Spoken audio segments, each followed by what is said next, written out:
As I noted earlier this week, the Senate's first major business of the year is addressing an historic array of national security challenges. For the first time since 1945, there's a land war in Europe. A Russian imperialist is deploying North Korean and Iranian weapons in his assault on Ukraine, with additional support from the People's Republic of China. After the deadliest day for Jews since the Holocaust is a land war in the Middle East.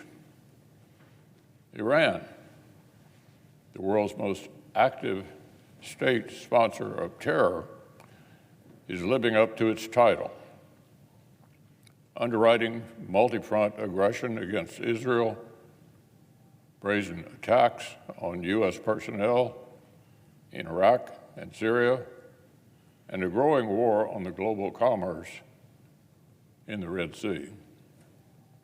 And just today,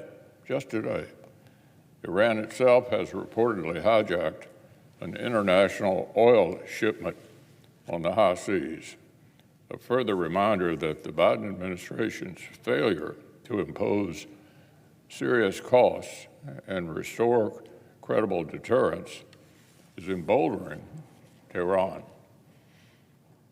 Our single greatest strategic adversary is supporting this worldwide challenge to the West, interfering more aggressively with peaceful neighbors, and investing relentlessly in the capabilities to outcompete us. Meanwhile, record-setting illegal arrivals have rendered America's own southwest border functionally non-existent. This is the most serious crisis of America's credibility in decades. And I don't use the word crisis lightly. It implies that a situation requires urgent action. Of course, that's exactly why the Biden administration spent years twisting itself in knots to avoid acknowledging the record-shattering humanitarian and security crisis that unfolded on their watch, and because of their policies at the southern border. Remember how the White House engaged in damage control back in 2021, when the president himself slipped up and called the situation facing CBP and ICE a crisis.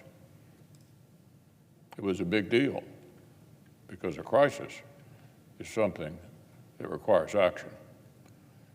Well, right now, the Senate is very close to an opportunity to finally do something meaningful to address the Biden administration's border crisis. Thanks to our colleague, Senator Langford, we're inching closer to a chance to restore sanity, common sense enforcement mechanisms, and the rule of law. Our colleagues' efforts are the foundation of supplemental legislation to address each of the glaring national security challenges that we face.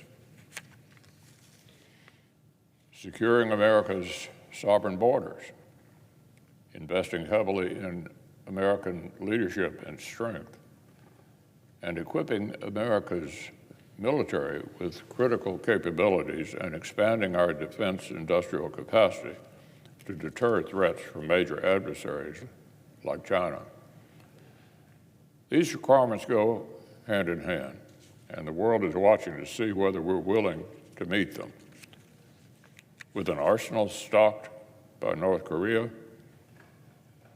and Iran, Russia literally mocks Western hesitation. With brazen terrorist aggression, Iran defies American strength. With intense focus, China bets against America's resolve. So none of the challenges we face from our southern border to the Red Sea get any easier the longer we wait to address them. Unfortunately, our allies and adversaries alike have every reason to doubt us. 3 years of this administration's hesitation and self-deterrence and half measures have exacted a steep price. So our work this month is the clearest possible test of America's credibility as a global superpower, as the leader of allies, and as the nation capable of upholding our own sovereignty. The Senate simply must not fail this test.